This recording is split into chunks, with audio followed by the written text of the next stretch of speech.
Hey guys, I'm gonna get on here and give you guys a quick mid-year update. It's been kind of a rough year for me so far. A few months ago, they had removed cancer from my body, and I've been undergoing a lot of tests constantly to find out if I have any more cancer or if they've gotten rid of it. And it's just been a really slow process because it's a really hard to diagnose cancer. And then at Christmas, I came down with the flu, and that led to pneumonia, and I ended up in the hospital over New Year's.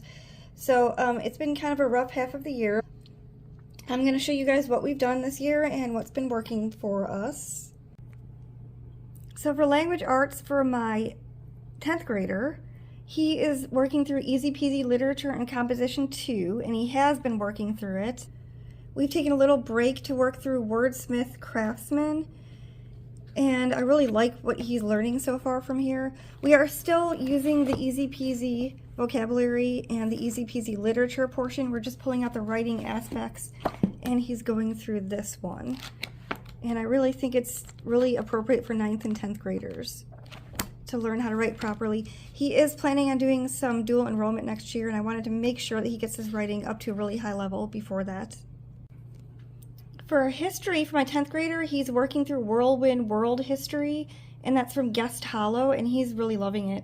He did their geography last year, and he enjoyed it, so we stuck with it.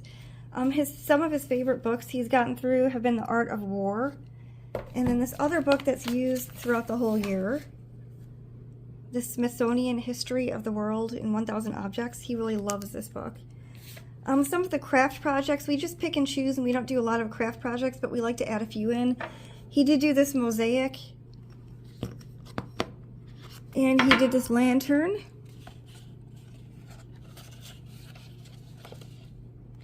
And he made this, it was a drawing project. He's not really an artist, but I'm glad he put in the effort. It was a video that he had to watch to learn how to draw. And as a component of it, I have him take notes every week. This is notes for this week. And also, here is our timeline. That's what it looks like. It's not super pretty, but he's getting it done. And it can also open up like this. And he usually works on the timeline when he listens to that week's history music part of it. So for Spanish this year, he took 2 courses from edX, and they are college level courses, but he doesn't get credit for it. And I think it went pretty good. Now he's just watching YouTube Spanish videos for the rest of the year, or YouTube or Netflix Spanish videos. Since he did 2 college courses, I figured that was probably enough for Spanish for 1 year for him. So for his elective, one of his electives, he's doing nautical science. It's from Maritime Studies, South Africa, and I've also been adding extra things into it, and he loves this elective. So for math, for both of my kids, they're both using CTC math right now. My 10th grader is going through Algebra 2, and my 8th grader is going through the Algebra 1, and it's been working okay for them so far. I don't have any complaints. For science, for both of my kids, both my 8th grader and my 10th grader are going through the Guest Hollow Chemistry in the Kitchen, and they're having a lot of fun with it.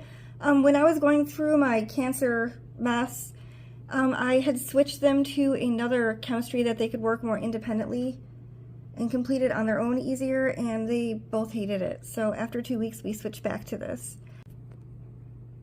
And here are some of the experiments we've done this year for Chemistry in the Kitchen.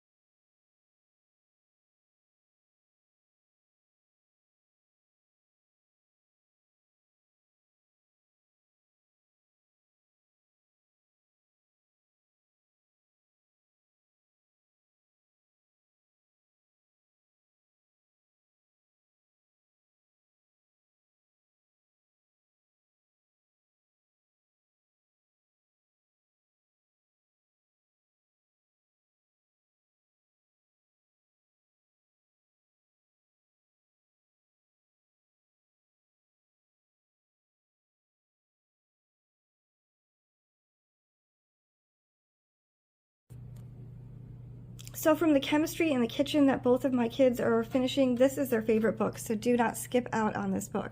It's Dr. Joe and What You Didn't Know. It just has little short sections to read every day, like really short. So just for one day, you would read like this little bottom part of the page, and then just like that. Now I'm done with my 10th grader, and I'm moving on to my 8th grader. He is using Easy Peasy for Language Arts. He's doing the level 7, and it's going fine. There's a few more things I've added onto it. I have added, so I found this curriculum for $1 on clearance, I believe at Rainbow Resource. It's Readers in Residence. It's a reading curriculum, so I'm adding this onto it. This is way under his level, but there are some books in here that he's never read before, and I'm trying to teach him more independence, and this is something that, since it's easier and below his level, he can kind of complete more independently. And yeah, this was $1, and this was $1. And I had also bought the language arts for it, but it was way under his language arts level, and it was way too wordy, so I could see why it was clearanced out. But the books that he's read, this was his favorite book because of Winn-Dixie. He hated this book, Sarah Plain and Tall. Maybe because it's more of a book that's geared towards girls than boys, but he didn't really care for it. And onto the Easy Peasy, I'm also adding this like I added last year. He just does dictation with this. It's got sentences in it, and he types up the sentences every day. So for history for my 8th grader, he's using the Early American History from Beautiful Feet. This is the older version that I bought. I really liked the books in the older version compared to the newer version. And his favorite books from this, his favorite book has been this right here, A Misfortune, Freeman. And his least favorite book has been The Vikings. And here is his timeline that he's working through. He doesn't like craft projects at all or artsy stuff. So this is the only thing that he's been doing, and it's kind of a mess. And this one also opens up.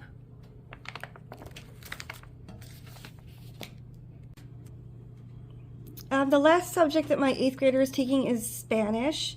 And he's using a Spanish from the BBC website called Mi Vida Loca. And they watch videos, and he's also using Duolingo on top of that. So that's just my quick little update on what's working. Pretty much everything that we started using at the beginning of the year is still working for us, and we're still using it. I did add that one reading curriculum for my son. That wasn't something that we'd planned on doing. And I'm looking forward to the second half of the school year, and hopefully everything goes smoothly. If you guys have any questions, leave a comment below, and I hope you found this helpful. Bye!